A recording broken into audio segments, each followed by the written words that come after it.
What's up, everyone? Welcome in Mikey's boardroom. I'm Mikey. I'm Krista.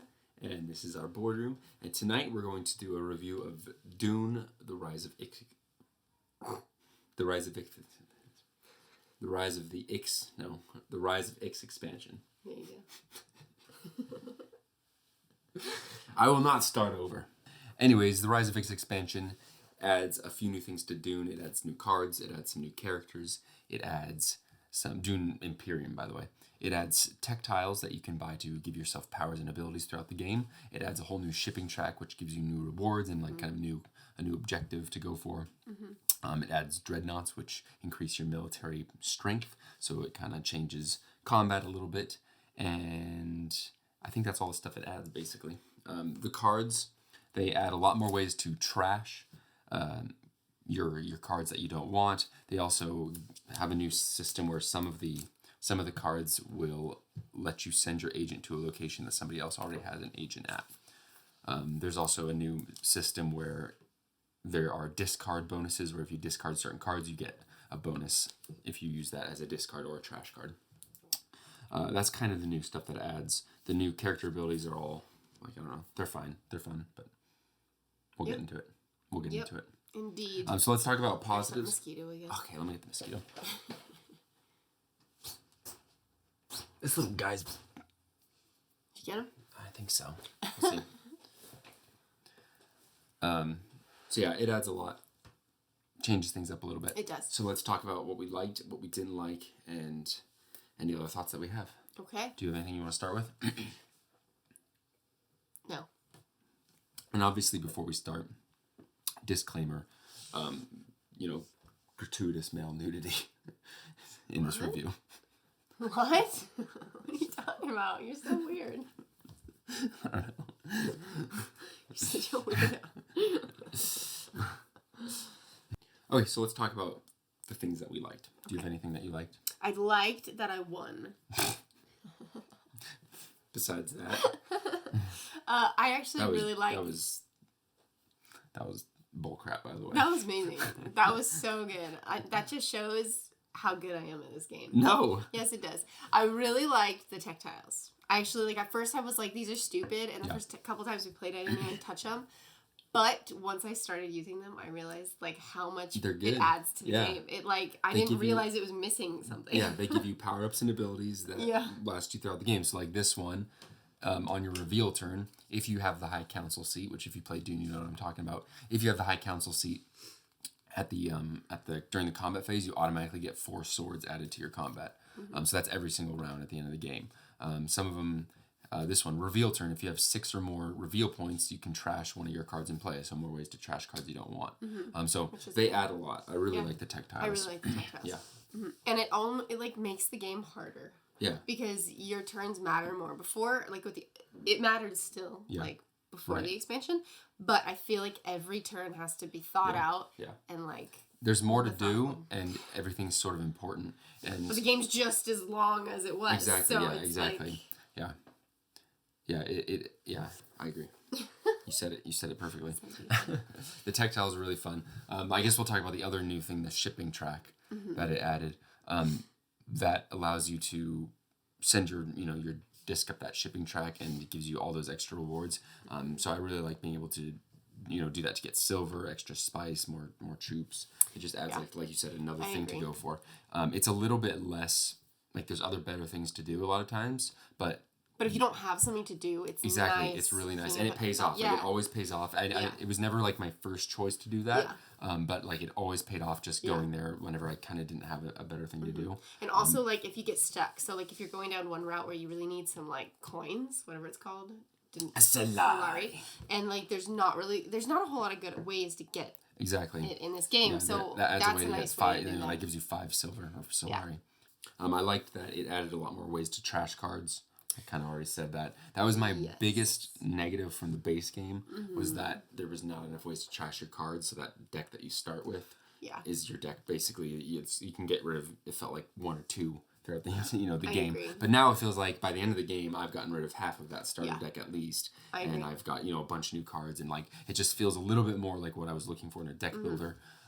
So it feels more full in that way. So I really like I also that. like that the new cards like go along with the trashing the cards, because some of the cards are like, if you use this card to trash or discard, you get this benefit. The trash bonuses and the discard bonuses. Yeah. It just added a lot. Yeah, I agree. I definitely agree. My biggest positive for this is that this expansion does not detract from the game. Yeah. That's sort of like the big thing for me of whether, obviously for everybody, does this, take away from the game or does it add anything to it? I don't like expansions that I don't always want to play with. Yeah. There are some expansions that sometimes I want to add it in, sometimes I don't. I don't like those expansions because I'm like, I'll just use that money to buy something else that I always want to use. But so I like this one because it's an expansion that I always want to play with now. I think it's really good. I don't know if I'd say it's essential. Like if you buy Dune, you have to buy this expansion as well. I don't think it's essential. But once you buy the expansion, if you like Dune, you should get the expansion, and you're gonna want to use that most likely. Yeah, it just adds to the game. It just makes it feel already more full. Really amazing game. Yeah. It just makes it adds to the amazingness. Yeah, I agree. It's cohesive. The dreadnoughts. Actually, I'll talk about the dreadnoughts in a minute. The new character powers, like I kind of said, they're new and they're different, and they don't seem similar to the old ones, so that's good. And they all seemed like none of them seemed terrible, except maybe hers. Princess. I played with one that I didn't like. Was it that one? You start the game with no water, and when you gain silver on your turn, increase. I feel like I just didn't play her right. That was the first one I played with the expansion, I think, and I just didn't know how to use it. You were getting your feet. Because I'm used to not getting a lot of Solari, and so that was really weird, a weird transition. But then I realized you could get it here and you can get it there. Yeah, I liked the new characters. They all seemed fun. They all seemed fun. They this guy lets you acquire a lot more cards. The Archduke, he lets you whenever his signet ring ability is you get to acquire a 3-cost card for free basically. So fun things like that. I basically just used. I look at these now. I don't really look at the older ones, but there are some. Have we played with this one? Yeah, I did that one. You did that one. That looks hard. That's what those little key tokens were for. Remember that? And so you put the key tokens and then you use those. The snooper token. Maybe I wouldn't. And you put them on to influence, and then as you get them, you unlock the things on the other stuff. Okay. So. Okay. Well, I feel like rambling's happening. So let's move. So biggest cons, biggest pros, lots of new things, and they're all fun. Yes, agreed. The dreadnoughts. Let me talk about the dreadnoughts because that will lead into my kind of only con. That's my only con too. The dreadnoughts. I like the dreadnoughts. They add. I like this strategy. I like this strategy. So with the dreadnoughts, when you have a dreadnought in the combat and you win, you can take that dreadnought and you can put it in one of the locations you can take over, and you can for the round take over one of those locations to get the bonus if people go there, whether it's Spice or Solari. I like this strategy of deciding if I want to put my dreadnought there for the bonus this coming round, or if I want to keep my dreadnought in the battle. I like that strategy, but like my only con really is that in when you're using the AI deck, they get the dreadnought very easily because it's just one of the cards that they have, and the way that the AI works is how they usually win the game is through combat. It's kind of the way the AI works is you flip the cards and they're all inevitably always putting in the troops, and they don't really care. They're always going for it. Basically every round they're going for combat, so they're always in the combat. So because of that, they get the dreadnought fairly quickly, and so then it's fairly easy for them to dominate combat for if you're not paying attention to it. If you're trying a different strategy. Exactly. So one of the things I didn't like is that when you're playing at 2 players with this expansion, it feels like you have to focus more on combat early rather than if you want to play something else. Whereas at the base game, I kind of felt like I could go any route and do fine. Now I feel like I need to have a base of troops and dreadnoughts just in case. And once I have that base, I can kind of do other things and wait and see when the victory points come up as rewards. But if you don't get the victory points, and the AI gets them, they're going to win very easily, because by the time you get that ramp up point where you start, charging up the victory track, they're already at 8 or 9, and they're going to win because they've won. That kind of depends on the draw of the combat cards. Yep. Agreed. So that's my only sort of downside. It's not a big enough negative to make me not like it or not want to play it. It doesn't change my score. And I wouldn't it's the only negative I could come up with is that it sort of changes the way combat works, and I liked how I didn't really have to focus on combat if I didn't want to. You could just try different things. Yeah. So that was my only con. That was actually my exact con. I took the words right out of your mouth. Yeah, we didn't even talk about this beforehand, and you had the exact same con. The mind meld is complete. Okay, so you have no other cons? No, I don't think so. Let me think. Let me brainstorm for a split sec.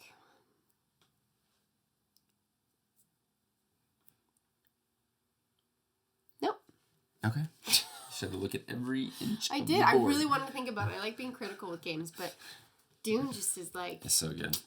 It's so good. It's like my dream man. I only have one other thought. It's my Jamie Fraser of games. Yeah, you definitely would not come back for me. If I'm Frank and this is Jamie, you ain't coming back. But that also means I'm Blackjack Randall. You're so weird. Definitely not coming back. You're Blackjack. I do have another thought. It's not really a con, but it's just something that I noticed. In the base game, it felt like every resource was extremely valuable and rare and like hard to get. Like it took a turn to get water, and it took so many turns to get this Solari. Like, do I want to use it for my Swordmaster or the High Council? I don't know. I'm rambling. My point is, every single resource felt somewhat hard to get and very, very important. With the expansion, I feel like the resources in the Solari are a lot more free-flowing, where I kind of was getting a lot of resources and kind of had my pick of what I wanted to do. But I thought it was a good thing because there's a lot more stuff to buy. Like the tech tiles cost spice. That's the point. I know that's the point. But I just want to say, if one of the things you liked about the base game was sort of how like rare the resources were and like how, like I got 2 water, like wow. I can do so much with 2 water, which it still feels like that because water is one of the more rare ones. But I don't know, like the spice and Solari, they feel like they're a lot more free flowing. Would you agree, or am I just? I mean, I agree that they're more free flowing, but they have to be because there's a lot more stuff. But I think you're being nitpicky because if it wasn't for that, this expansion would suck because you wouldn't be able to do anything. So it kind of is what it is. I agree. I don't know if I agree that much, but. Trust me, I'm right. I really liked how... I'm right. You're right. You're definitely right. I'm not saying you're not right. But it did change it a little bit. It wasn't a con for me at all. Well, it's an expansion, so I know, duh. but it did change it in that way. And so I wanted to note that it changes a little bit how the resource system is. And the resource management is changed ever so slightly. So if one of the things you really loved is the resource scarcity, you might... But it still is. You might be perturbed by this. It still is though, because you have to choose, are you going to spend your... No. Are you going to spend your spice over here on selective breeding or highliner or conspire, or are you going to spend it over here on the tech tiles? Like, it's a choice. Yeah, you're right. I know. But it's a choice that you always have. Like, I've got 4 spice. I can kind of do whatever I want. Whereas before it's like, but in the base game it was like, I have 2 spice. If I do this, I can get the 3rd spice to do this next round. If I don't do that, I can get Solari for this round. And you have to decide what you want to do. I think it just weighs you in your brain. I didn't notice it that much, man. It still was a choice for me. Like, I had to choose. Of course it's what a am choice. I going to spend them. My point is that your point the resources... Boo hockey. I don't know what that means. I don't either. But I know my parents said it a lot when I was little. Boo hockey. Yes. It means BS. It's how you start a fight in Canada. That was so bad. Anyways, I am right. The resources are slightly less scarce. Okay, if you've played this, who's right? I am right. The resources are slightly less scarce, and it changes the game. This expansion, breaking news, the expansion will change the game. Yes, dear. Your brain muscles are so large. You really think so? Yeah, at least your brain muscles are. Otherwise, you wouldn't have anything large. That's not true. My ego is massive. And your head is huge. I'm surprised you don't fall over. Yeah, I do fall over. I just have I just picture you like a taller. I start to fall. I just also have exemplary balance. Yeah. Well, I have the same problem with my butt. I usually start falling down and I have to catch myself. Yeah, your balance is not so exemplary. Okay, I am right. That's all I wanted to say. Yes, dear. That's all I wanted to point out. Yes, dear. Do you have any other thoughts before we move into final scores? Dune for life. Dune for life. Dune for life. Is that a hint at your final score? Yes. Dune. 0. For life. No, that would be good. Let's see. Can I make a pun out of 5? 5. Pudding. You sound like the Fast and the Furious executives. How do we name it Fast 5 without it being called Fast 5? We're running out of time, just call it Fast 5. Exactly. Okay. Anywho. All right, final score. Final scores. Do we score expansions? Do we do Sure, that? why not? Okay. I mean, 5. This is my border. I can do whatever I want. 5. I didn't even notice that I've played this game for 2 hours. You're starting to get cranky towards the end. Like, we've been playing this for so long. And I'm like, We played I it in can play 2 this nights. for another 2 hours. Yeah, we played like, it in 2 nights. And it took like 2 hours each night. This game is like time suck for me. Yeah. I don't notice. It doesn't normally take that long, but It doesn't, but that night we had a lot of I love this game. Yeah. It hits literally every point for me. Yeah. And I don't even mind that it's so long. Yeah, exactly. I mean, we've talked a lot about Dune, but it's the perfect hang out and chill game while also being like you have to think about it and strategize. My brain doesn't feel like It's oatmeal just after. it's Like, just it's good. involved enough and just like laid back enough that is perfect. Yeah. So yeah, I'd give it a 5 too. I love Dune. Love Dune. I love Dune. The first like 3 times I did not like Dune, but ever since I that don't know why. fourth time, I love Dune. that 4th time, I don't know what it was, but it did it for me. This is my game, man. All right, so go get it. Thanks for stopping by. Oh, like, comment, and subscribe. And tell us who's right. Yeah, I'm definitely right.